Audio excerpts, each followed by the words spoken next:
Buenas noches, bienvenidos todos los presentes.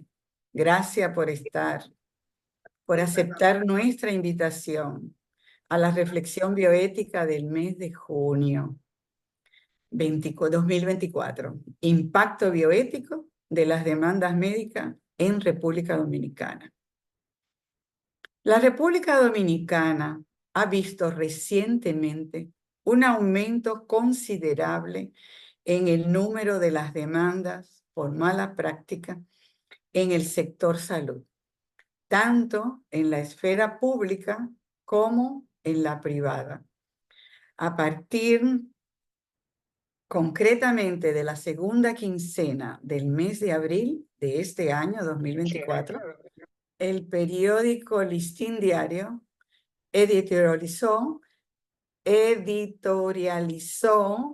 el 19 de abril del 2024 sobre el momento de apogeo de este proceso, cuando se pronunciaron varias sentencias con altas penalidades que afectan a 3 reconocidas clínicas y un hospital público.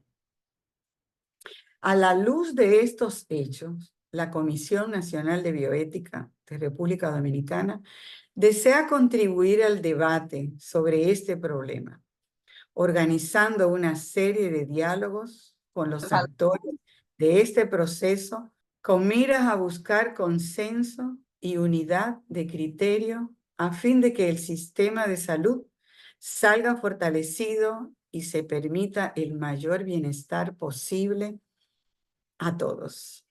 Esta noche tendremos un primer panel de expositores en el que se abordarán 3 perspectivas diferentes de la situación. La del médico, a cargo del doctor Francisco García; la legal, a cargo de la doctora Togarma Rodríguez; y la bioética, a cargo del doctor Miguel Suazo. Cada uno de los expositores tomará un tiempo de 15 minutos para exponer.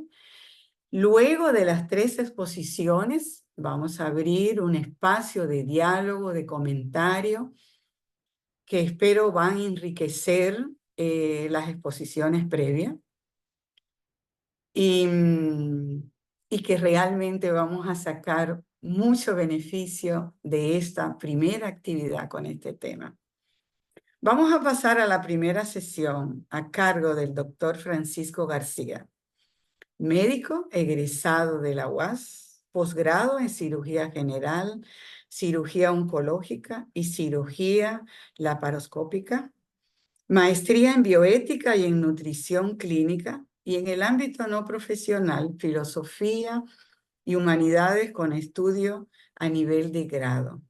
Cuenta con publicaciones, conferencias y ejercicio en la docencia en las 2 áreas. Miembro de la CNB y actualmente miembro de la Junta Directiva. Adelante, doctor García. Empiezo, aparte de dar las buenas noches, agradecer al público representado por colegas, amigos y personas interesadas en esta problemática. Agradecerles profundamente su presencia esta noche acá.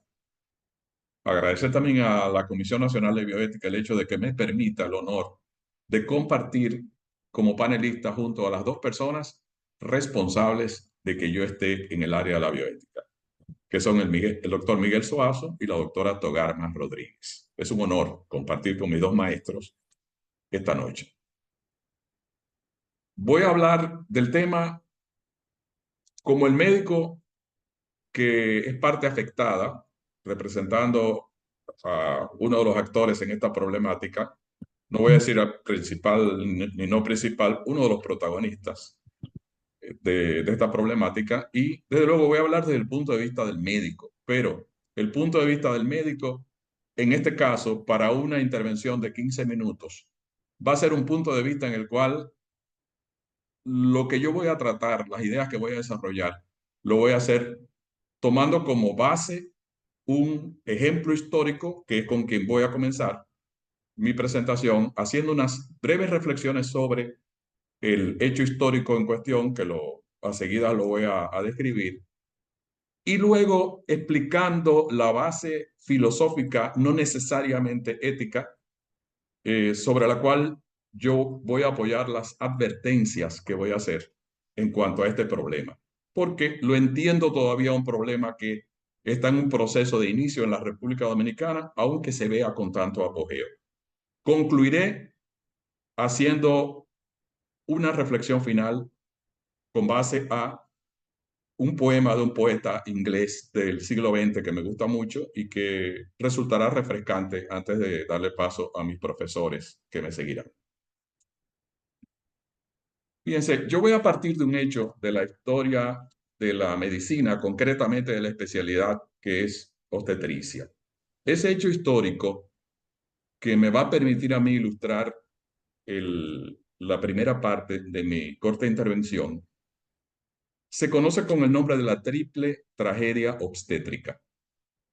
Y ustedes van a ver que esas tres gentes que se ven ahí, de izquierda a derecha en las pantallas suyas, de ellos tres, el del medio, que es una mujer, y el de la derecha, que es un hombre, son los realmente protagonistas directos. Hay un tercer protagonista que no se podrá ver porque falleció y es lo que va a configurar la triple tragedia obstétrica.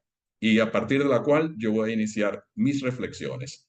Mi reflexión fundamental esta noche es que tengamos presente que el conocimiento científico médico es algo transitorio, es algo cambiante y que su característica principal es esa, o sea, la mutabilidad. Lo que hoy es verdad, mañana puede no ser verdad. Lo que hoy es malo, mañana puede ser bueno. Lo que hoy es verdad, mañana puede ser falso o incorrecto.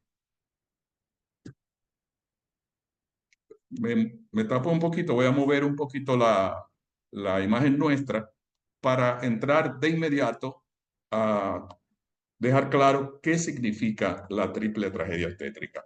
La triple tragedia obstétrica ocurrió el 3 de noviembre de 1817 en Londres, en el seno de la realeza inglesa, y intervinieron el Sir Richard Croft junto a John Sims. En esa época no se hablaba del doctor Richard Croft o el doctor John Sims. Se hablaba de Sir Richard Croft porque eran médicos de la nobleza y era muy jerárquicamente superior el título de Sir que el título de médico. Ahora el título de doctor es casi un grado nobiliario. El señor Sir Richard Croft, el que era el médico obstetra en ese momento, se enfrenta a el embarazo de la princesa Charlotte, que es la princesa heredera al trono de Inglaterra en el siglo XIX a la fecha de 1817, y que está embarazada y yo inicio la historia en el momento que ella ha roto fuentes, como se dice popularmente, y ha iniciado labor de parto el 3 de noviembre de 1817, como cuentan los historiadores, y está en un proceso de parto, en el cual él lo comienza a atender, como era en esa época también, en su habitación en la Casa Real Británica de ese momento, en el Palacio de Buckingham. El parto se torna largo, el nacimiento de la criatura.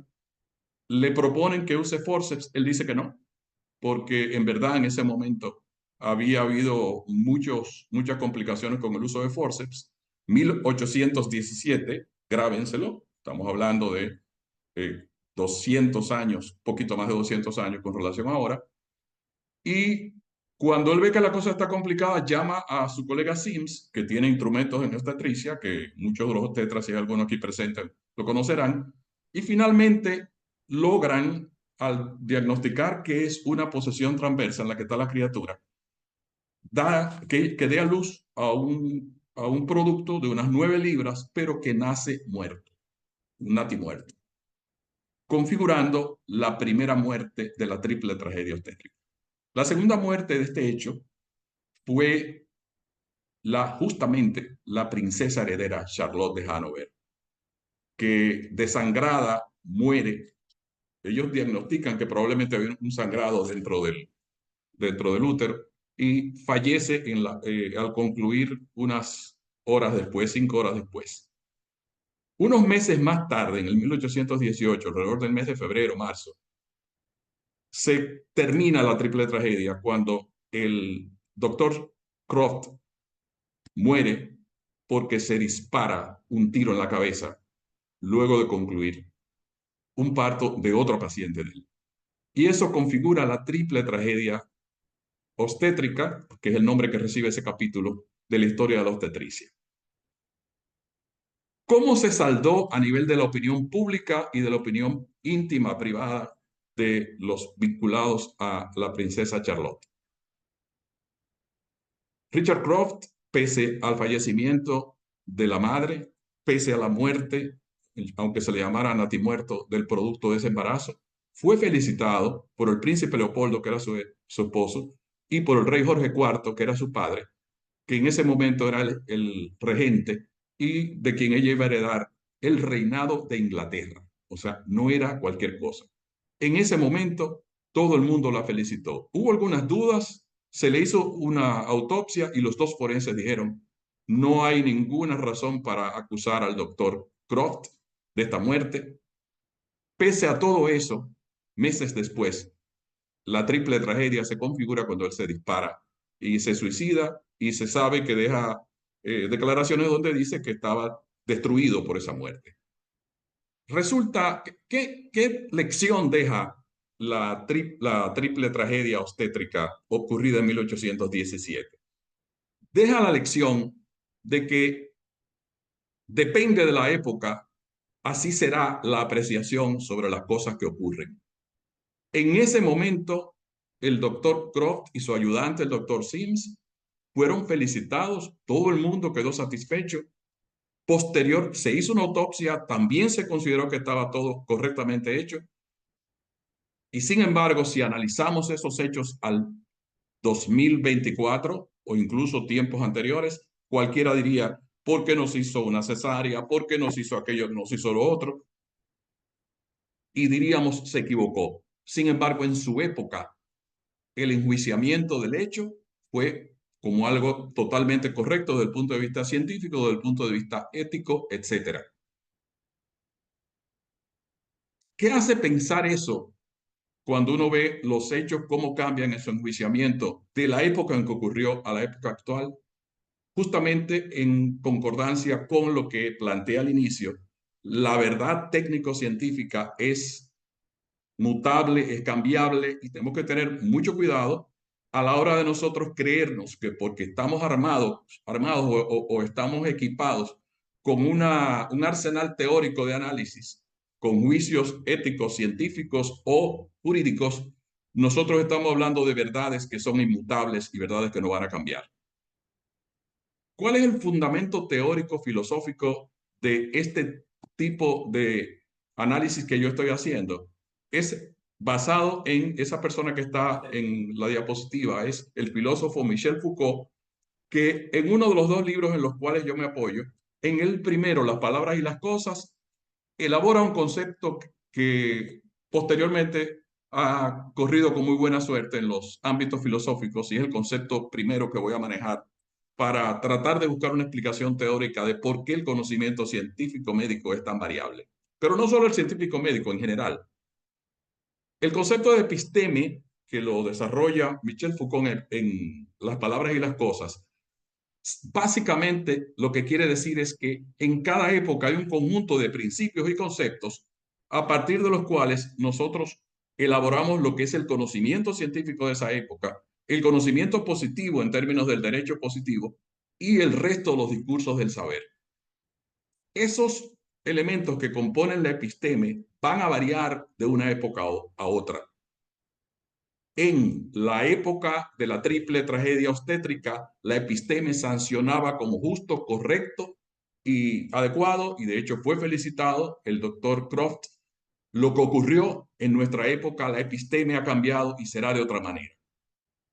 en la siguiente diapositiva. El segundo y último concepto que yo voy a manejar teórico-filosófico es el de discurso del poder, que Michel Foucault lo trata en su lección inaugural cuando inició la cátedra del Colegio de Francia y que tituló como libro más tarde publicado en español El orden del discurso. Es un concepto bastante cercano y correlativo al de episteme. Es el de discurso del poder. ¿Qué quiso y qué quiere decir Michel Foucault con el discurso del poder? Es que cada época diseña un vocabulario que permite construir un aparato conceptual de tipo científico, de tipo jurídico, de tipo moral, con el cual se van a definir los conceptos de lo que es correcto, de lo que es incorrecto, de lo que es justo, de lo que es injusto y de lo bueno o lo malo. Muy parecido a la epistemia hasta ahí, por eso es un concepto correlativo y que uno alimenta el otro. Pero no menos importante que lo anterior es el hecho de que a partir de esos conceptos de cada época que constituyen el discurso del poder, es que se legitima y controla desde el punto de vista de Michel Foucault a la sociedad y los individuos. Del mismo modo que en 1817 el discurso del poder, lo que acabamos de ver ahora, que es todo el aparato conceptual, todo el vocabulario jurídico, científico, ético de cada época, legitimó desde la monarquía inglesa, desde el poder máximo de ese momento, el ejercicio profesional de Richard Croft como correcto, bueno y justo. De ese mismo modo, es lícito inferir que en nuestra episteme del siglo XXI se podría decidir lo opuesto. Hace eso pensar y pone uno a reflexionar con mucho cuidado la cautela que tenemos que tener a la hora de enjuiciar a un grupo profesional como son los médicos con la episteme del momento, sin ignorar que la del momento más tarde será otra y probablemente lo que era correcto hoy en otro momento no lo será. Basándonos en la triple muerte obstétrica y en los conceptos de episteme y de discurso del poder de Michel Foucault, yo propondría para terminar mi intervención conducirnos todos con la mayor cautela posible para evitar lo que ha ocurrido en otras latitudes, que es distorsionar la naturaleza del ejercicio médico, convertirlo en un ejercicio a la defensiva, convertirlo en un ejercicio en que el médico está viendo un enemigo cuando está sentado frente a un paciente o los familiares, y en que el médico deja de ofertar muchísimas de las calidades de servicios que él puede ofertar porque tienen un riesgo de demanda mayor que otros. Debemos tener cuidado tomando como base ese ejemplo de la triple muerte obstétrica que en su momento se consideró fantástica y correcta y que ahora pudiera no serlo, igual que ahora muchas de esas demandas, para no convertir lo que terminemos haciendo en un discurso del poder que acabe dañando el ejercicio médico, dañando a los profesionales de la salud y dañando a los pacientes que son los mayores beneficiarios. Quiero terminar con los versos de Thomas S. Eliot, poeta norteamericano que luego se naturalizó inglés y que habla en el primer poema de los 4 cuartetos de su segundo libro más importante de 1942. En esos versos yo creo que nos deja una enseñanza muy parecida a la de la transitoriedad del conocimiento médico-científico que yo he querido dejar claro con la exposición de las ideas de Michel Foucault.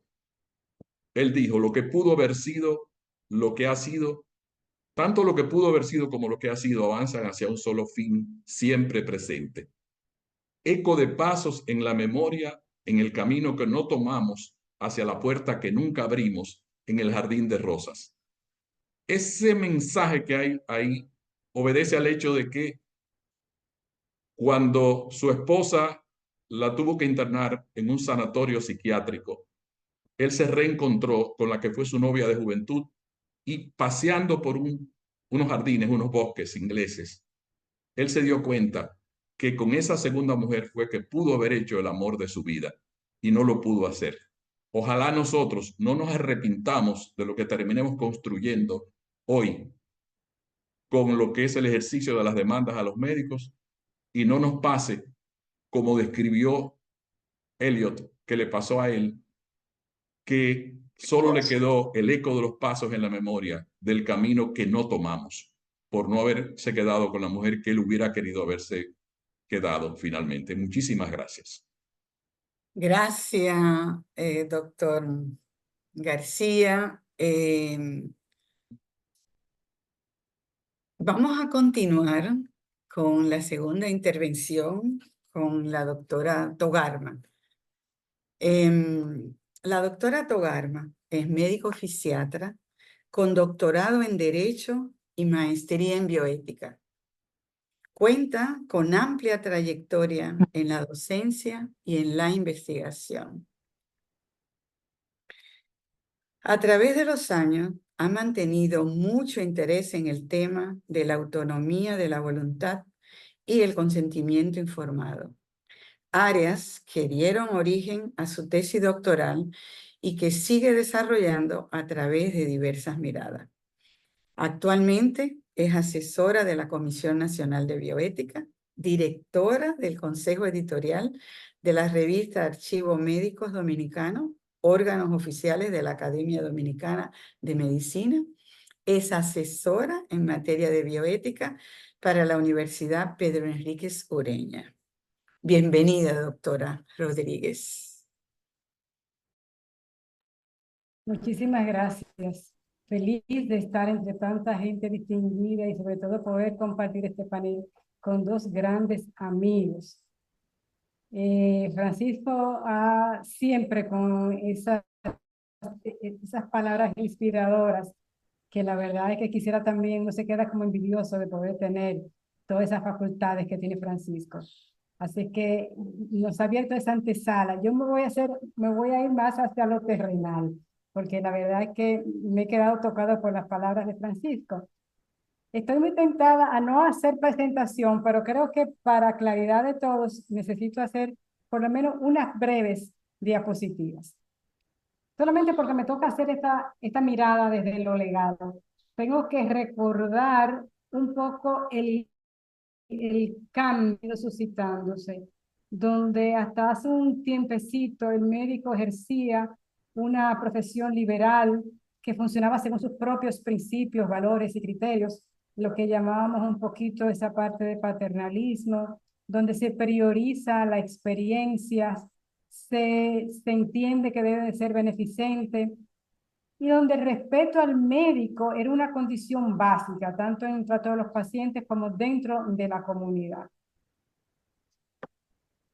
Como podemos ver aquí, esta es una foto donde aparece un grupo de profesionales frente a la iglesia de la Romana y están ahí todos. O sea, fíjense, lo más prestigioso de toda la sociedad de la época, pues los médicos estaban allí. Ese respeto era una condición básica, tanto en el trato de los pacientes como dentro de la comunidad.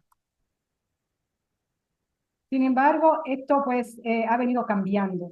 Ya no se trata de esta cercanía que veíamos directamente del médico y el paciente. Ahora estamos hablando ya no de una relación médico-paciente, sino de una relación clínica.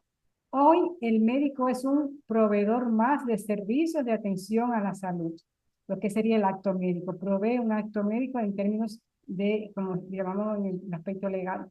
Por tanto, funciona bajo la demanda del mercado. Y lo que se tiene ahora ya no es una relación basada en el afectos y como se acostumbraba a hacer esa relación padre-hijo, sino es una relación contractual de un profesional que vende unos servicios y ese usuario. Así es como se está viendo hoy.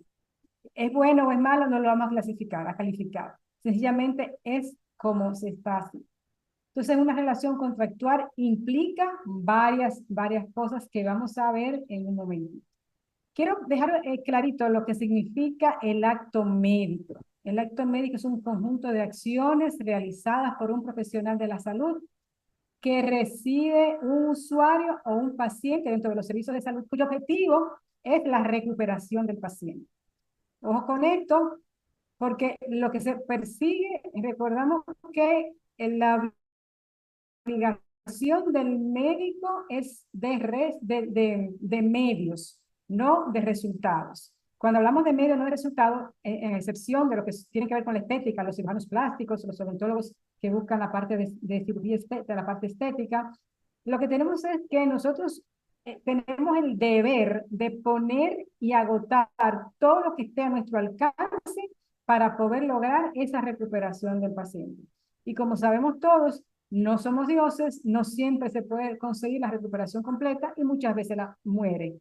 Por tanto, yo sí tengo que demostrar que yo puse todo lo que estuvo a mi alcance para poder lograr esa recuperación. Algo de implicaciones que tiene el servicio, los servicios que damos de salud, es que nosotros, el acto médico tiene varias aristas, cosas que no nos han enseñado bien. Desde nuestra formación siempre nos hemos concentrado en la parte clínica y no sabemos que el acto médico, cualquier decisión que tomemos nosotros, pues implica, sí, tiene una consecuencia clínica, pero también tiene un impacto legal, tiene un impacto moral, tiene un impacto económico, un impacto emocional, un impacto cultural y muchos otros impactos más. Y esta parte de lo que significa la parte legal, ha estado ausente por mucho tiempo. Nos hemos concentrado solamente en esta parte clínica. Okay. Entonces, cuando hablamos del usuario, que ya hay muchos no les gusta usar ese término, sino seguimos usando el término, prefieren lo de paciente, pero la parte de paciente denota mucho esa relación anterior. Y si estamos hablando de un contrato donde yo vendo mis servicios y alguien usa esos servicios, pues cae bien entonces lo de usuario. El usuario lo que hace es comprar unos servicios. Va con unas expectativas, igual que cuando nosotros vamos a comprar un carro, cuando vamos a comprar, vamos al restaurante, vamos con otras expectativas, vamos a buscar un servicio con unas expectativas. Pero también estamos en una sociedad de derecho, donde conoce unos derechos y exige el cumplimiento del deber. ¿De quién es el derecho? De los pacientes. ¿De quién es el deber? De nosotros los profesionales de la salud. Entonces, a veces todavía nos sentimos mal cuando ellos, en posesión de sus derechos, exigen sus derechos. Y por eso ustedes van a ver que en todas estas demandas que hubieron por aquí, aparecían también los derechos del consumidor. En nuestra Constitución, en el artículo 53 de nuestra Constitución, habla de los derechos del consumidor. Y estamos viendo el paciente ahora no como un paciente, sino como un usuario. ¿Y qué nos dice? Hay dos derechos fundamentales en relación al derecho al consumidor de los servicios de salud. Uno son los que hay que ofrecer servicios de calidad y otro a la información. Cuando hablamos de servicios de calidad, dice, toda persona tiene derecho a disponer de bienes, servicios de calidad. Las personas que resulten lesionadas o perjudicadas por bienes y servicios de mala calidad tienen derecho a ser compensadas o indemnizadas conforme a la ley. Y por eso, cuando una persona siente que no ha recibido la calidad de la atención, puede hacer uso de su derecho y poder exigir el deber, el cumplimiento de ese deber. Entonces, por aquí va lo que tiene que ver con mala práctica, con negligencia, con imprudencia, con impericia. Ahora, hay otro derecho, que es el derecho a la información. Toda persona tiene derecho a una información objetiva, veraz y oportuna sobre el contenido y las características de los productos y servicios que use o consuma, bajo las previsiones normas establecidas por la ley. Aquí no estamos viendo que se exceptúa al médico de ese cumplimiento. Entonces, tenemos que tener eso muy claro. Eso es un derecho que se ha concedido a todo ciudadano para el uso de servicios. Ambos tienen entonces que imponen un deber a quienes ofrecen el servicio que sea. Pero ¿qué significa un servicio de calidad? Tiene que ser eficaz, seguro y tiene que ver centrado en las personas. Cuando hablamos de eficaz, la OMS nos dice que se trata de proporcionar servicios de salud basado en evidencia a quienes la necesiten. Cuando hablamos de seguro, estamos hablando de que tenemos que evitar un daño a las personas para el cuidado que está destinado. Algunas herramientas para la eficacia, pues tenemos las guías de atención, los protocolos, las vías clínicas y todo eso. Cuando estamos hablando de seguro, estamos hablando de que cualquier daño como torpeza, imprudencia, inadvertencia, negligencia, La inobservancia, que aparece en el artículo 319 del Código Penal Dominicano, pues puede ser invocado. Ese servicio tiene que estar centrado en las personas, proporcionando la atención que responda a las preferencias, necesidades y valores individuales. Y aquí muchas veces un poco nos perdemos porque no estimamos lo que tiene que ver con las preferencias, las necesidades y los valores de las personas de manera individual. Son cosas que tenemos que ir aprendiendo a ver cómo la incorporamos dentro de nuestra práctica de cada día, abandonando el paternalismo de que yo lo sé. De la mezcla de lo que hacíamos antes, de que ejercíamos nuestra profesión liberal basada en nuestras experiencias. Sin embargo, esta vez lo que se habla es de la evidencia. Y sabemos que tenemos muy poco tiempo utilizando protocolos en el país y ni siquiera lo estamos utilizando como tal. A veces lo conocemos, pero no siempre actuamos tan apegados a los protocolos y muchas veces ni siquiera conocemos cuáles son esos protocolos. Selma, recuérdate avisarme cuando me falten unos minutitos, por favor. Este siglo XX trae la prominencia del consentimiento informado como un derecho independiente a ser tomado en cuenta dentro de las responsabilidades de los profesionales de la salud. Y aquí lo voy a decir abiertamente. Creo que el consentimiento informado ha sido la gran estafa que hemos estado haciendo, porque lo que estamos haciendo es poner y vulnerar todo el derecho que tiene la persona a la información. Y lo que estamos haciendo y lo que estoy viendo es sencillamente una burla flagrante contra lo que es el derecho y el respeto a la voluntad de las personas. El consentimiento informado no es la hojita que posamos de autorización diciendo todas las barbaridades que solemos decir. Inclusive he visto algunos que dicen que yo por medio de la firma de este consentimiento, yo libero a cualquier médico y me adecuada responsabilidad y yo me abstengo de cualquier otra acción, de accionar en justicia. Todo eso somos capaces de ponerlo dentro de un famoso consentimiento informado.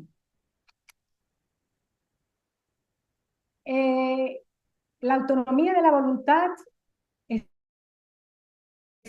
un principio básico del derecho jurídicamente protegido. O sea, eso está expreso de cómo se protege ese derecho de la voluntad de la persona.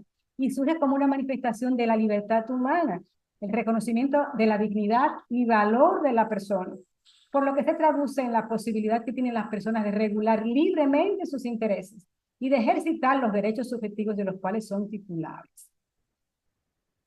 Quizás no me dé tiempo a ver lo que hizo nuestra Suprema Corte de Justicia en un caso donde se trabajó la parte de consentimiento informado y sí recordarles que la Ley General de Salud, en su artículo 28, habla de que todas las personas tienen diferentes derechos en relación a la salud. Y de esos derechos es que vamos a estar hablando aquí. ¿Cuáles son esos derechos que tienen las personas en relación a su salud y al cuidado? Entonces, cuando yo he visto en algunas conferencias y veo la cantidad y veo mucho la angustia de muchos de los compañeros, realmente creo que esa angustia viene por un poco de desconocimiento de cómo debe ser esta nueva relación de nosotros los médicos junto con los pacientes. Creo que ya se me agotó el tiempo, así que le doy paso a Selma. Bien, vamos a la tercera exposición de hoy. Continuamos con el doctor Miguel Suazo. El doctor Miguel Suazo, médico egresado de la UAS, con maestría en sexología, bioética clínica y bioética fundamental. Especialidad en salud integral del adolescente, docente universitario por más de 30 años, es coordinador de la maestría de bioética de INTEC, miembro directivo de instituciones nacionales e internacionales de bioética. Trabaja en las áreas de ética pública, ética institucional y bioética. Asesor y consultor de múltiples instituciones nacionales en temas de ética y bioética. Actualmente en el Hospital General de la Plaza de la Salud e INTEC. Es autor y coautor de varios textos de bioética y de ética pública. Es miembro del Consejo de Expresidentes de la CNV. Asesor permanente. Gracias, Miguel. Bien, buenas noches. A diferencia de mis colegas que me antecedieron, no tendré diapositiva porque las personas mayores no podemos hacer dos cosas al mismo tiempo. De manera que agradezco la oportunidad que me dan la Comisión Nacional de Bioética, sobre todo de compartir con dos colegas y amigos de larga data que han hecho dos aportes importantes para lo que vamos a debatir. En este tema de la demanda médica tengo una hipótesis. Mi hipótesis en el escenario actual es que aún reconociendo la multicausalidad del fenómeno y la igualdad de derechos, para mí el punto de partida está enraizado en la presencia estructural del paternalismo. Hasta el momento, desde la educación del médico, desde la universidad hasta el momento de ejercerla, se pervierten los roles en la relación médico-enfermo. De manera que voy a pasar a ver algunos antecedentes que me parecen de importancia para poder conversar desde esta esquina de la bioética con unos lentes míos, no quiere decir que son de la bioética, sino desde donde yo veo el asunto que está pasando. Los antecedentes se remontan al mundo griego, marco de la medicina occidental, donde se reconocían y diferenciaban las profesiones de los oficios, dotando a la primera de responsabilidad moral dura e impunidad jurídica, mientras las ocupaciones u oficios solo disfrutaron de responsabilidad jurídica. Esta impunidad eximía de la posibilidad de procesar o disfrutar o demandar a los profesionales. La medicina implicaba una responsabilidad moral fuerte, cargada siempre de la intención de curar, por lo que no era posible ser demandado. Nadie osaba ni siquiera imaginar al médico haciendo daño de manera consciente, ya que su compromiso moral le impedía hacerlo y al paciente sospecharlo. Y segundo, su clara función dirigida a la búsqueda de la excelencia profesional, méritos que quedan delimitados desde sus orígenes. Dice el profesor Gracia que es tan marcado el interés moral del médico que tiene que actuar incluso cuando sabe que no le van a pagar y en cualquier caso no puede supeditar su actividad al móvil económico. Es decir, hay una marca, una impronta moral que le define independientemente de que las otras profesiones sí pueden hacerlo y en esta se le busca el aura sacerdotal religioso para que cumpla con el altruismo con el cual se le supone que tiene por definir. El desarrollo de las sociedades fue dando al traste con este modelo impoluto y ante el conflicto generado se fue igualando en vulnerabilidad jurídica la medicina a otras profesiones, perdiéndose la impunidad jurídica, buscando justicia ante alguna irregularidad de negligencia, impericia, imprudencia e ignorancia. Es con la entrada de la defensa de los enfermos, mediante código de derechos, que se va intentando sustituir el paternalismo por el autonomismo, defendido vía la Declaración Universal de los Derechos Humanos, la bioética por el principialismo y aquella acerca de bioética y derechos humanos del 2005. Con estos eventos cambia la denominada relación médico-paciente a la llamada relación clínica, con nuevos guiones entre sus actores, asignados a ambos por ser identificados en dicha relación como libres, responsables y autónomos, movimiento que se conoció como la revolución de los pacientes. Aquí hay un dato importante. Con el cambio en la relación clínica, se identifica con más claridad que hay dos actores fundamentales y el tema de la demanda los ha obviado, que era lo que conversaba en estos días con Francisco, cómo la parte médica, la parte profesional ha sido obviada, ha sido eliminada prácticamente del debate y solamente pensamos en el paternalismo, en la relación con respecto al trato del médico al paciente y no la relación de doble vía que es del paciente al médico también. Por eso decía que ambos en dicha relación actúan como libres, responsables y autónomos a pesar del movimiento que se genera desde la revolución de los pacientes. Cuando entre los dos actores principales sus valores difieren de manera significativa, nace el conflicto moral, que generalmente se aposenta como conflicto en la toma de decisiones y que se norma por nuevas pautas. El médico informa y el enfermo decide, contrario a como era antes, que el médico mandaba y el paciente obedecía. Es decir, esto era a lo que se aspira. Estos hitos cambiaron la dinámica en la relación médico-paciente de ese encuentro asimétrico con roles paternalistas definidos a otra ciertamente conflictiva entre dos personas autónomas, tanto el médico como el paciente, que pueden tener pareceres distintos no acerca del diagnóstico y del saber profesional, sino acerca del abordaje físico representado por el propio dueño del cuerpo, que dejó de ser paciente, sumiso, obediente, a ser reclamante de información para luego ser el responsable principal en la toma de decisiones. Mientras del otro lado prevalecía otra asimetría, con el médico autónomo, libre y responsable, que pudiendo ejercer estas calidades, negándose a participar, haciendo objeción de conciencia en casos determinados y exacerbar el conflicto, lleva al escenario el respeto como regla de juego y clarificación de los roles. El médico que manda ahora es el que informa y el paciente antes obediente ahora es el que pregunta, razona la información y decide, salvo honrosas excepciones. Aún habiéndose desprendido el médico de la visión paternalista, aún estando en su derecho de hacer objeción de conciencia, no podrá desvincularse de la responsabilidad moral de no abandonar al paciente, no dañar y actuar aunque tenga en dudas o en certeza de que el paciente no tenga con qué pagar. De no respetarse esta nueva visión y seguirse imponiendo la decisión médica, es cuando surge la demanda por negligencia o mala práctica o por delito de agresión.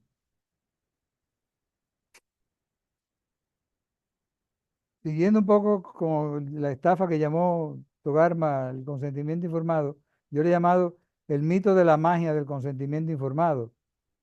El puente que media entre los nuevos fundamentos del diálogo simétrico entre las partes se llama consentimiento informado y la justicia aparece como instancia de mediación o condena ante la violación de los nuevos pactos, que de inicio son morales. Por ejemplo, si la información es inadecuada o insuficiente, el paciente estará decidiendo de manera inadecuada y ello podría traer consecuencias. Es el llamado defecto de información que implica jurídicamente un delito de negligencia y si fuera que el médico actúa sobre un cuerpo sin el consentimiento de su propietario, comete un delito de agresión que los americanos llaman battery. Si interviniera en contra de la voluntad del enfermo o con información viciada con engaño o falta de información, sería un atentado a su libertad llamado delito de coacciones y los tribunales sentenciarán en base a ellos. Es evidente que la demanda y la condena corresponden a ausencia de diálogo respetuoso o imposición del criterio médico a una errada judicialización del acto terapéutico, que ya también Togarma nos definió qué era. También pudiera ser el paciente el que incumple lo acordado y pasar el paciente a ser el demandado, pero ello es raro e incomprensible socialmente, pues se valoran las cualidades altruistas, casi religiosas del médico, porque por principio no puede abandonar al paciente y menos por temas de pago. Se le preserva el aura de la entrega, pero no igual se le protege en casos de conflicto, y ahí aparece la ayuda pagada a algunos profesionales del derecho que ha incendiado el escenario con las demandas. El abogado pertenece a otro grupo de profesionales también, pero no se califica en lo que originalmente fueron considerados nacidos para mandar, es decir, los gobernantes, los sacerdotes y los médicos, de manera que quedan excluidos de esa responsabilidad moral social. En nuestro país hemos vivido por largo tiempo de la rentabilidad moral de la intencionalidad buena, la cual no pongo en duda, pero de espalda a lo que yo he llamado la bioetización de la salud. Pensé que me inventaba el término y resulta que en portugués se dice así. Al nuevo modelo informado, judicializándose como un escudo protector de las demandas, desconociendo su papel moral de defensor de los derechos del paciente, y al emerger la conflictividad de la nueva relación, los conflictos morales terminan judicializados en los tribunales como demanda, acudiendo a las debilidades o inexistencia de un consentimiento informado como si fuera el pecado original. Consentimientos mal estructurados, erráticamente concebidos en su intención y en su diseño, pervertidos al cargarlo de frases que supuestamente protegen al médico, como hacerle firmar coletillas, que ya también Togarma dijo, como eximo de responsabilidad al doctor de tal cosa, mientras obvian la redacción de los riesgos reales de las intervenciones, que son los que terminan convertidos en delitos de negligencia y o agresión. Estos hierros han sido responsables de su mal uso y de querer validar la justeza del acto en dicho texto. En marejadas como la actual, algunos piensan equivocadamente que todo se resuelve con el consentimiento, inutilizándolo al desligarlo del reconocimiento de la autonomía, la propiedad del cuerpo, los derechos del paciente y del médico, la objeción de conciencia, el conflicto de valores, la participación del personal dentro del centro de salud en la gestión de una cultura bioética y la necesidad de un consentimiento dialogado. Reducir la bioética y la necesidad de una cultura ética del sistema de salud al consentimiento informado es encerrarlo en un consultorio para echar un pulso con ventaja.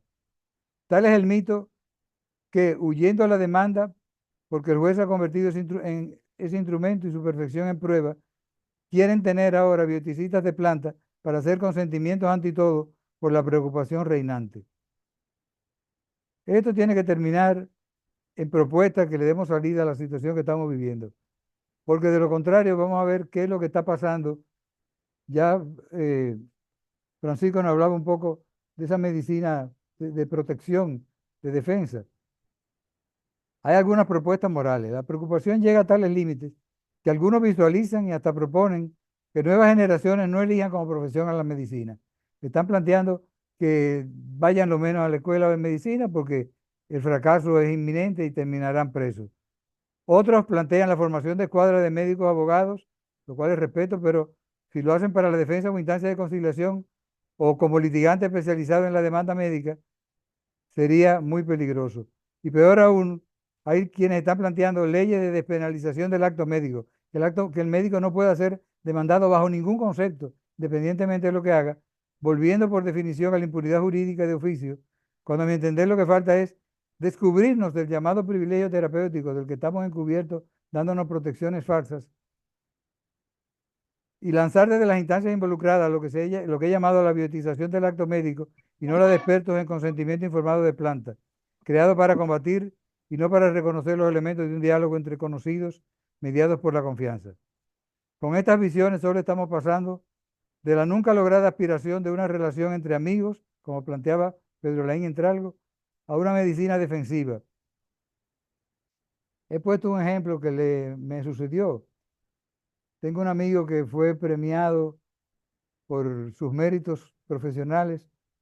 Me entero por la prensa, le escribo un chat donde siempre le escribo como amigo y automáticamente en menos de 5 segundos me devuelve un chat automático que dice, si se siente mal, llame al número tal, no consulto por chat. Si es una emergencia, vaya a un hospital que le quede cerca. Mi número de consulta es tal y si no, nos vemos el lunes.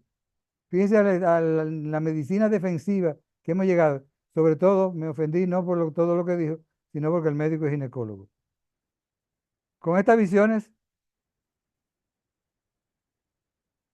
estamos plagados ahora de cofradías de nuevas especialidades defensivas, pero estamos viendo también chats automáticos con algoritmos indeseables.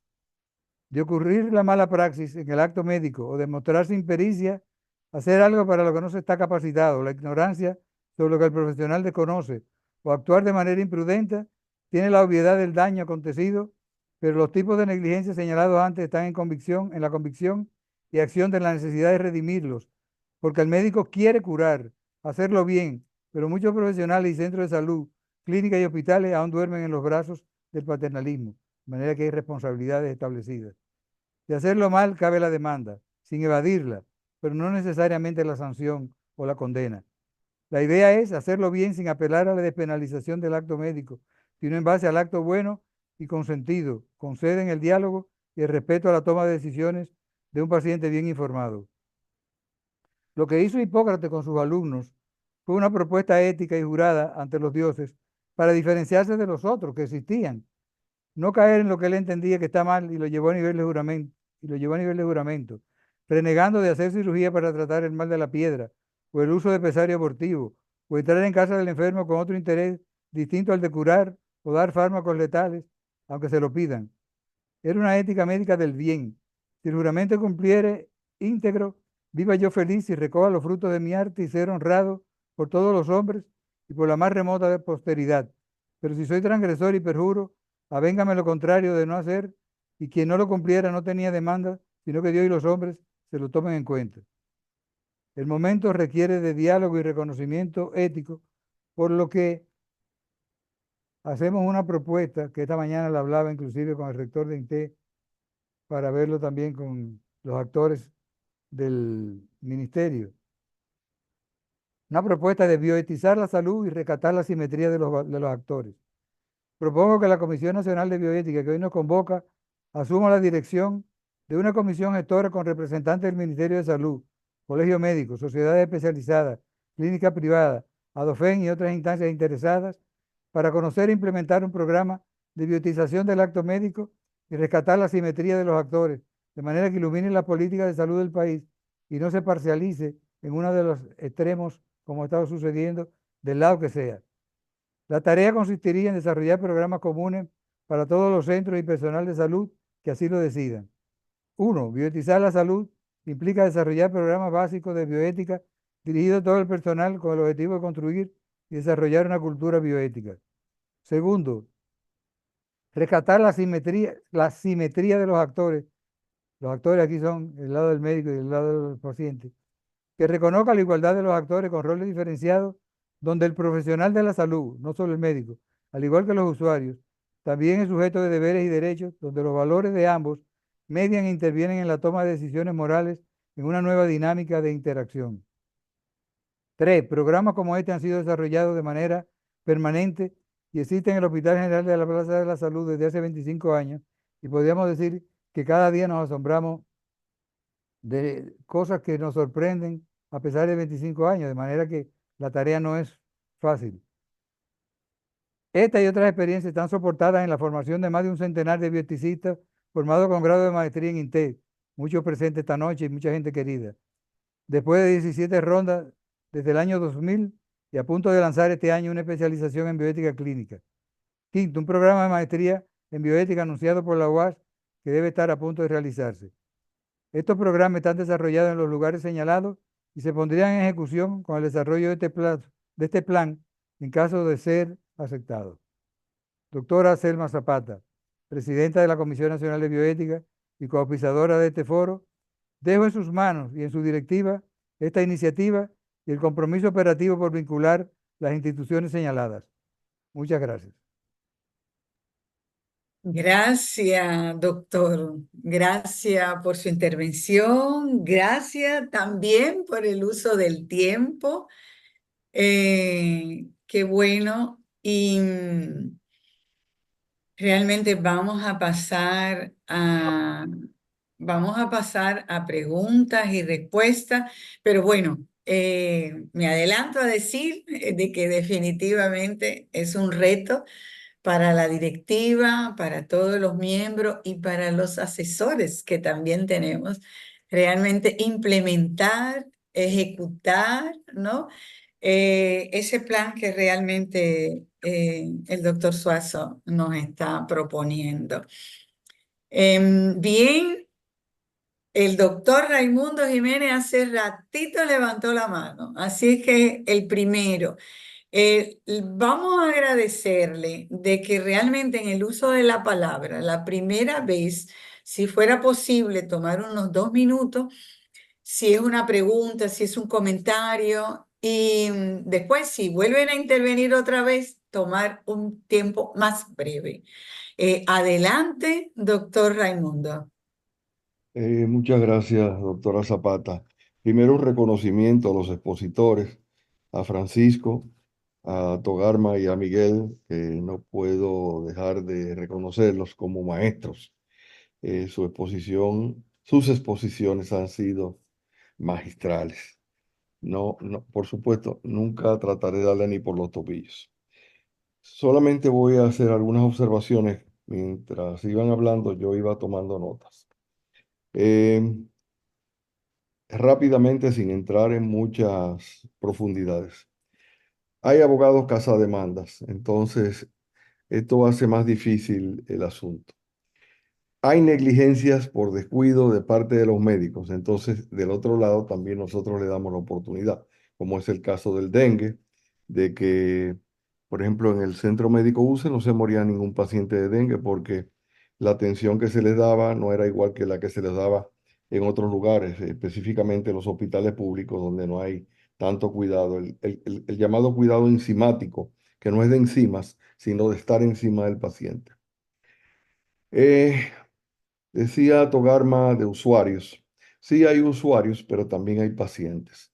Hay pacientes que aprecian a su médico, hay médicos que aprecian a sus pacientes y mucho depende de la relación que yo creo que se desarrolle en el consultorio, en el hospital, donde sea que se esté llevando a cabo.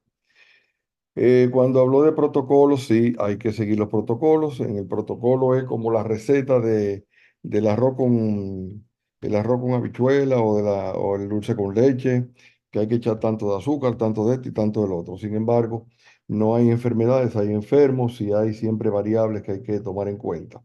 Y hay protocolos que hay que actualizar muchas veces y no hay suficiente tiempo como para actualizarlos. A veces hay que salirse de los protocolos para poder salir adelante.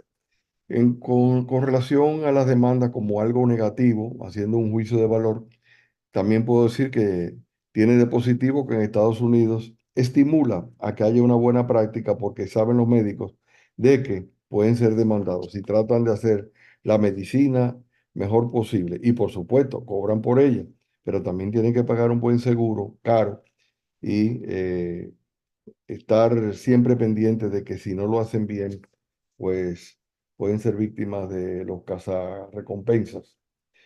Em, Déjame ver, ahora no entiendo ni mi propia letra. La masificación de la profesión médica hace cada vez más difícil que nosotros podamos recuperar el terreno perdido en que el médico se le veía de otra manera. Ahora solamente es un proveedor de servicios, no es un amigo. No voy a decir que sea como un sacerdote, pero como alguien que te quiera ayudar, que va más allá del sencillo acto de cobrarte. Eh, Los médicos a la defensiva han sido, ha sido por el abuso de muchos pacientes. Lo voy a decir por mí mismo. Yo terminé harto de las llamadas telefónicas. Hubo una época en que entre 7 y 8 de la noche yo recibía cada 4 minutos una llamada para una consulta. Por una consulta, por supuesto. Consulta para no pagar, para no cobrar, por cualquier pendejada que se le ocurriera. O a las 3 de la mañana el niño tiene fiebre hace 5 días, pero a las 3 de la mañana que a mí se me ocurre llamarlo. Entonces, por eso es, Miguel, que aparecen esos médicos que ponen esos letreritos en su WhatsApp. Y también hay médicos que por cada llamada telefónica le mandan un cobrador, un mensajero, o tienen un dispositivo en su teléfono para pasarle una cuenta, porque realmente hay pacientes que abusan de la bondad de algunos médicos. Muchas gracias, doña Togarma. Con eso concluyo. Hola.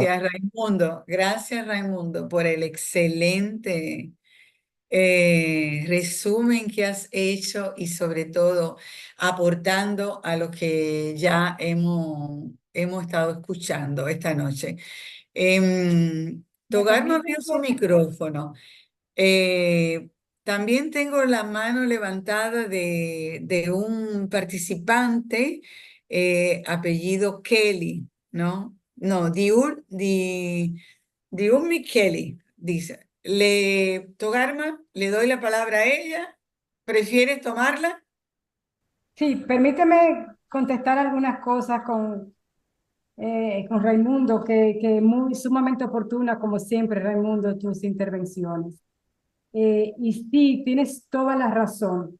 Lo que pasa es que yo sigo defendiendo el punto de que nosotros los médicos nos hemos quedado enclavados, anclados en el modelo anterior del ejercicio del profesional liberal para poder dar respuesta a lo que se nos viene ahora, como son el sistema de seguridad social, con seguros, con todo esto. El médico, como ha pasado en otros países, o está dentro de una institución, como en Europa, donde ahí está totalmente organizado, o está dentro donde la gente tiene que esperar 4 y 8 horas en una emergencia y tendrá que esperar porque el médico que tiene que salir, nadie lo va a llamar porque no tiene su teléfono y además porque no deja abandonado a los pacientes. Quedan gente dentro del servicio dando esa atención. Donde nos tenemos que ubicar nosotros como nuestra práctica está más orientada hacia lo privado, tenemos que tener organizado un servicio de personas que vayan dando esa atención a los usuarios, que no tiene que ser siempre el médico. O sea, tenemos que tener un grupo de gente que sean asistentes, que puedan responder, que filtren esas llamadas, que puedan ayudar. O sea, todavía nos falta esa parte administrativa para nosotros poder dar la respuesta a como se nos está exigiendo ahora. Pero yo sería otro momento para poder conversar un poquito más sobre eso.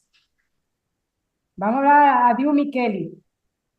A ver, ahora parece que bajó la mano, pero si está, la estaba buscando para darle la palabra. Gracias, Togarma, por la respuesta, por los comentarios. A ver, en lo que otro participante quiera intervenir, si Selma, ya Fran- Diumi llegó. Diumi, ¿puedes abrir tu micrófono? Ok, muchas gracias por la oportunidad de participar.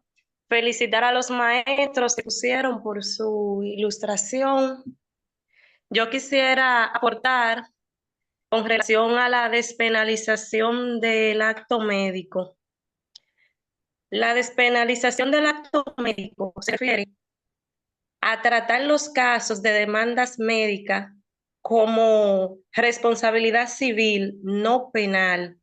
O sea, no se refiere a quitarle la responsabilidad que tiene o que tenemos como médicos cuando actuamos con negligencia, sino que se trata de que cuando un médico cometa alguna falta, este médico sea juzgado civilmente, justificando esto en que el acto médico es un acto que no implica dolo. Quiere decir que cuando un médico va a operar a un paciente, su intención no es dañar al paciente, sino es hacerle un bien al paciente. Entonces, si en ese actuar del médico ocurre una situación que accidentalmente causa un daño al paciente, entonces el médico lo que se quiere es que sea tratado civilmente, o sea, que sea juzgado civilmente, que sea penalizado, o sea, llevado hasta llevarlo a la cárcel. Por ejemplo, se han visto casos de médicos que han sido sacados detenidos, esposados y que han estado presos junto con delincuentes.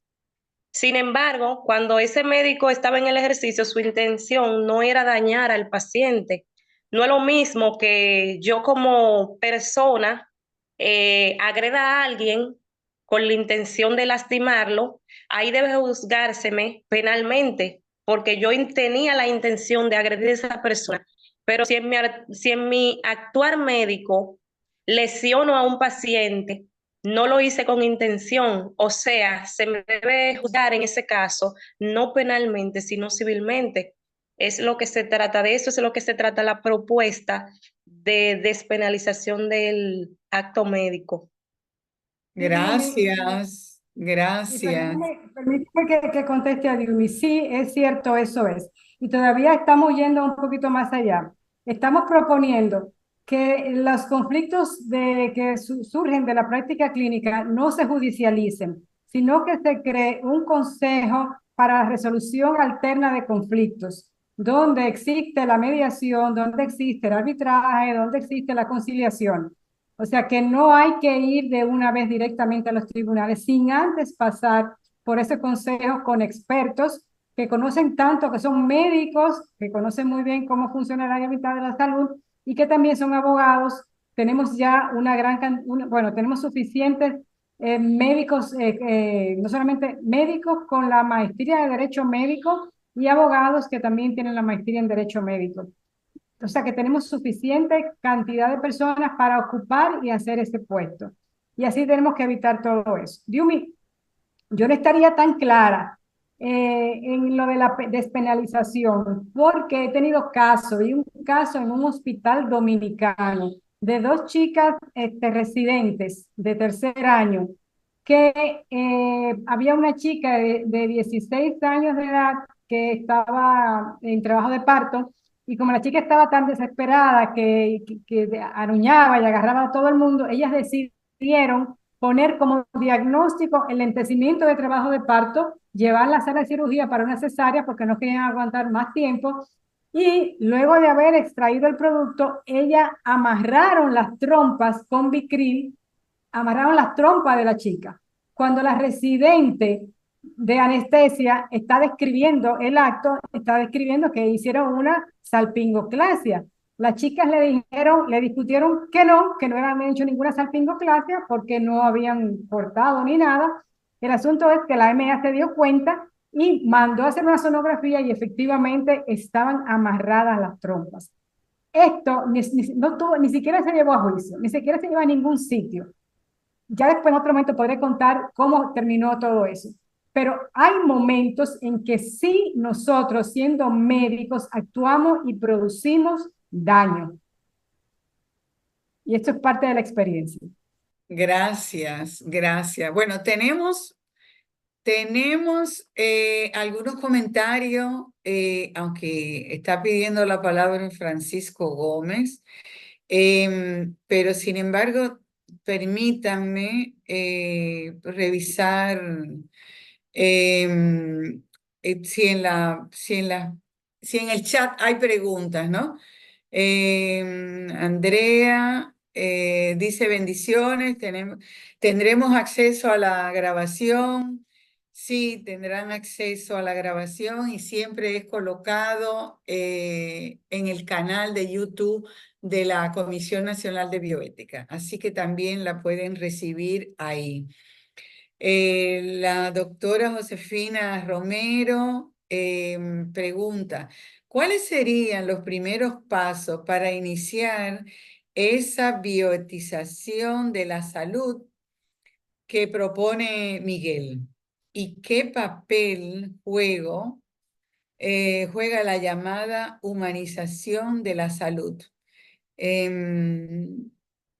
Pregunto, y eso ya lo pregunta a los 3 expositores, ¿no? ¿Se entendió o necesito leer de nuevo? ¿Cuáles serían los primeros pasos a Miguel específico y a los 3 expositores? ¿Y qué papel juega la llamada humanización de la salud?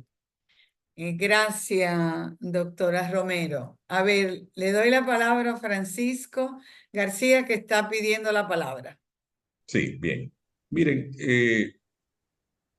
mi intervención se escuchó muy aérea y muy abstracta, refiriéndose, y yo no lo niego, fue deliberadamente elaborada así, porque yo siento que ha ocurrido una competencia de discursos de poder, justamente el segundo término sobre el que yo me anclé o sobre el que me monté y que cabalgué para desarrollar lo poquito que pude desarrollar del argumento, y un argumento dirigido a hacer una advertencia a la sociedad dominicana en la persona del sector salud público-privado, como fuese, y de todo lo que tenemos que ver con ese sector llamado sector salud.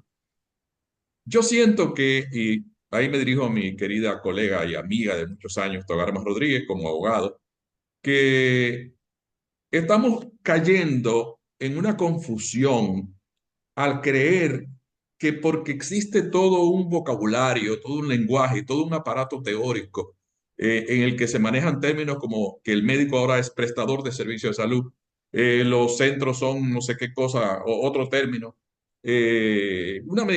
todo un aparato teórico y un lenguaje dirigido a convertir el ejercicio médico desde el lenguaje en lo que parecería ser un ejercicio administrativo puro y que hay que cambiarlo porque el otro era paternalista y que eso era muy malo.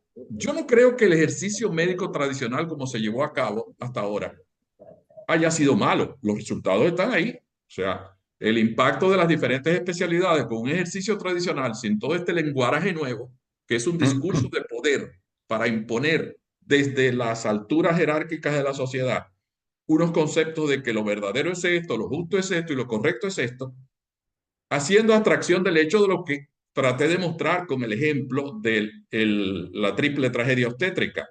Aquello tiene muchos matices de error médico, pero desde el anacrónico punto de vista nuestro del 2024, pero desde el punto de vista de 1817, cuando ocurrió, todo el mundo felicitó al médico, la autopsia se entendió correcta y nadie opinó otra cosa.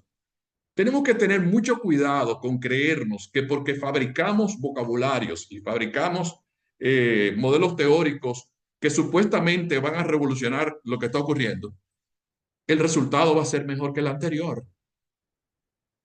Tenemos que tener mucho cuidado con eso. Tenemos que ejercer un pensamiento crítico frente a este tipo de propuestas, porque sobre todo en el lenguaje jurídico, que es un lenguaje que se presta a un sector de la sociedad que está vinculado directamente con los sectores de poder, porque está la Constitución, el poder legislativo, el poder judicial, y es todo un entramado vinculado a imponer opiniones y criterios sobre los demás y sancionados desde el Estado, que eso significa que es lo correcto.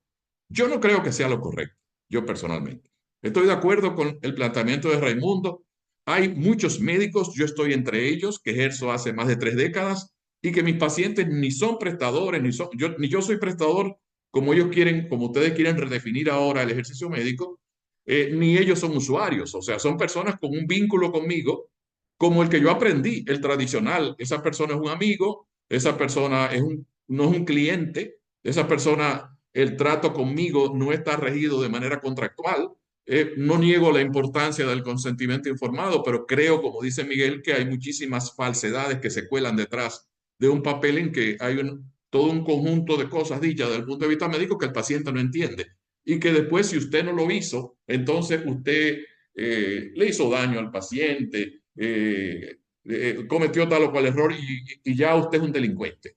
Yo creo que tenemos que sentarnos, más allá de eventos como estos, con todos los actores, sentarnos con los que manejan ese lenguaje, los gerentes de la médico, los abogados, los mismos pacientes, todos obviamente los médicos que participan, y sentarnos a analizar las cosas de conjunto y que ninguno de esos actores se vaya a creer como se están creyendo los abogados, que son los que van a imponer la verdad, van a imponer el discurso del poder.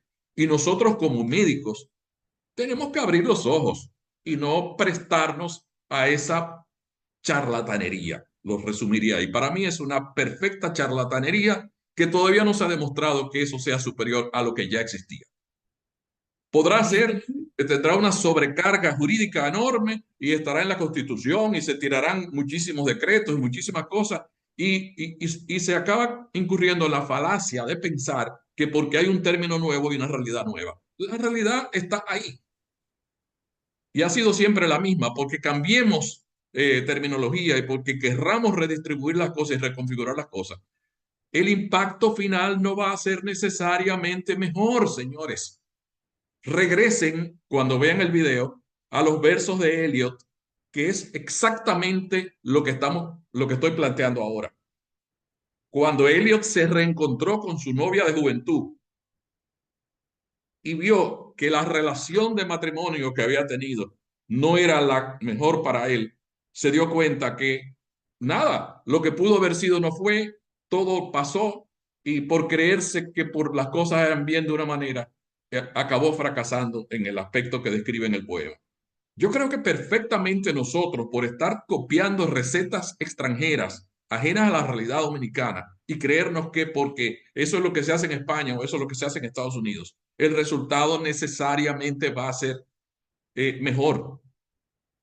Sentémonos con nuestra realidad y nuestros interlocutores a analizar las cosas, tomemos en cuenta esas recetas como bibliografía, pero situémonos desde nuestra realidad. Es una de las cosas que quería decir. Muchas gracias. Gracias, Francisco. Bueno, el Me va tiempo a se dar un nos está minutito. agotando. Y me va a dar un minutito, Selma, para el derecho a réplica con mi querido Francisco. Francisco, sabemos que, y yo comulgo con todo lo que tú dices, ¿ok? Totalmente de acuerdo con lo que dices, pero la ley es la ley y la ley no queda otra cosa que cumplirla.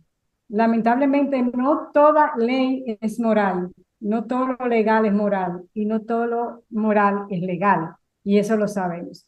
Pero tenemos que conocer la ley. Los médicos nunca hemos estado cerca de lo que de cómo se gestiona todo esto.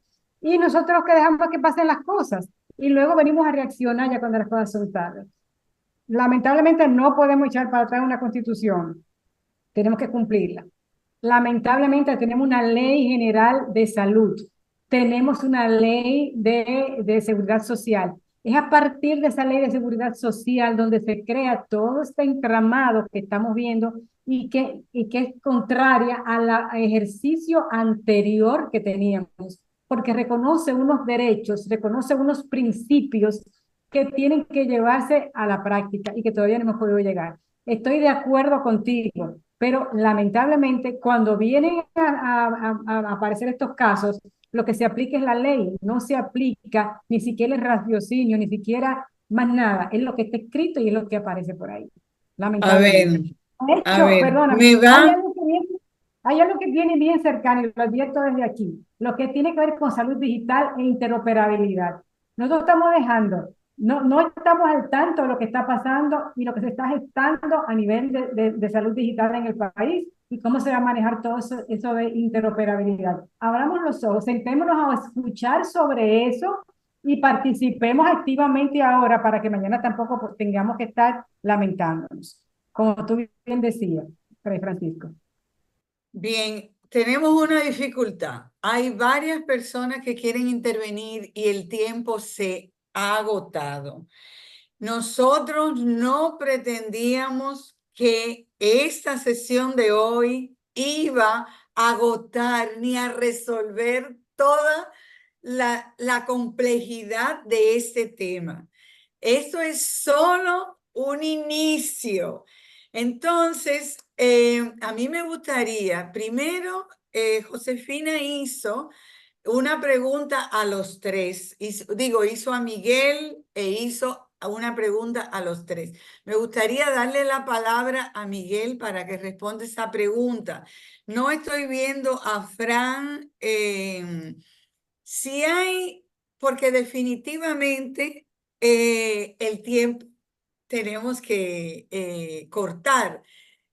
Habíamos previsto hasta las 8:30, así que nos vamos a ir unos 10 minutos más, pero bueno, le quiero dar la palabra al doctor Suazo y como hace ratito Fran Gómez le había pedido, a ver si él quiere intervenir brevemente.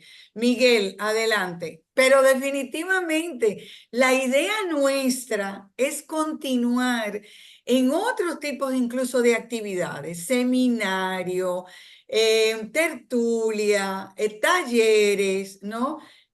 Con diferentes grupos involucrados en ello. Y nosotros nos estamos proponiendo, como la Comisión Nacional de Bioética, de realmente poder, digamos, moderar, monitorear, estimular que eso. Y además, Miguel está haciendo una propuesta que nos vamos a comprometer a ella. Adelante, Miguel. Bien, gracias por la oportunidad. Ciertamente, Josefina está devolviéndonos a la reflexión original. ¿Qué es lo que hay que hacer? ¿Qué es lo que se va a hacer? Y ustedes dos han puesto una serie de obstáculos que conocemos, pero que no, del cual nunca hablamos. Yo creo que los pasos que se tienen que dar, hay que definirlo en un programa, pero tiene que darse esta discusión. Eran los años 80 cuando escribimos un manualito chiquito que se llamaba Los pobres mueren primero. Desde esa época se sentaban las bases sociales de la medicina, es el boom de la medicina social de los años 80 que la UAS y Salud Pública se ponen al frente. Y realmente todos estos cuestionamientos que se están haciendo de si es usuario, de si es paciente, yo creo que la de vuelta tiene que ser a que no es ni usuario ni es paciente, sino que es padeciente. Es volver a la condición humana que se va a enfrentar a la concepción empresarial que se está denunciando que tiene la medicina. ¿Cuál ha sido la crítica que yo hice o intenté hacer y que se refuerce por lo menos en la ponencia de Togarma? La presencia de los médicos abogados, de los, ¿cómo se llaman los otros? Los derechos en derecho médico. yo entiendo que fortalece de alguna manera una visión defensiva de la medicina, cuando lo que tenemos que llegar es a discutir cuáles son los elementos fundamentales que están terciando dentro de la parte empresarial que se va dando. Por ejemplo, esta parte de la medicina digital, toda la parte de la interoperabilidad, nos va a gestionar una manera distinta de ejercer la medicina, pero no nos va a librar ni del padeciente, ni del enfermo, ni de la persona, que lo que le estamos buscando son salidas técnicas a situaciones importantes de distancia, de participación, pero no veo en ninguno de las propuestas cómo se enfrenta la situación de la persona doliente, sufriente, cómo el tema del sufrimiento se asocia más a la enfermedad que a la persona. Todos estos elementos no están siendo, para mí, claramente establecidos en en la demanda, y tendría como que partir por ahí. Josefina, no sería una serie de puntos, lo que he planteado son las ideas de lo que hay que discutir y la gente que tendría que participar, pero son con lo que nos da Togarma y Francisco, nos da la idea de cuáles son las bases sobre las cuales hay que discutirlo. Gracias, Miguel. Hay mucho que se está escribiendo en el chat. No sé cómo poder capturar y quedarnos con toda esa sugerencia y opiniones, porque realmente eso es lo que nosotros realmente nos interesa.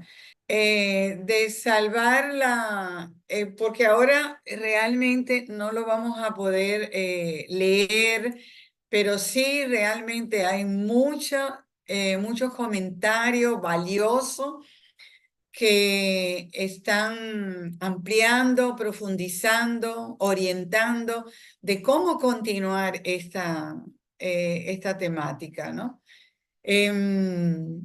Definitivamente creo que nos resta agradecer.